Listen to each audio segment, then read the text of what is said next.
নির্বাচন শেষ ফলাফল এখন কি বলবেন?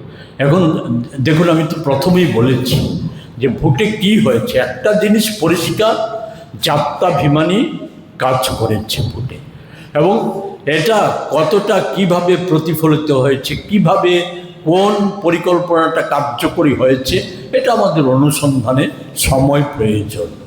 আমাদের এখনো সন্দেহ, কেন ত্রিপুরাতে পর্যাপ্ত ইভিএম থাকা সত্ত্বেও দুটো চিপযুক্ত ইভিএম কেন মধ্যপ্রদেশ থেকে আনা হলো, যার খরচও বেশি। 22 জন ইঞ্জিনিয়ার কেন আনা হয়েছিল?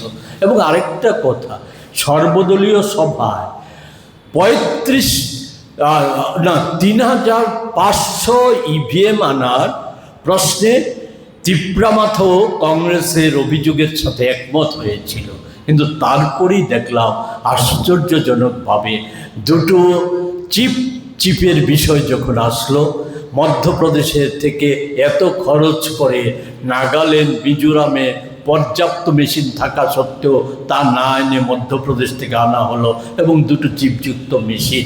তিপ্রামাথা নিশ্চুপ হয়ে গেল।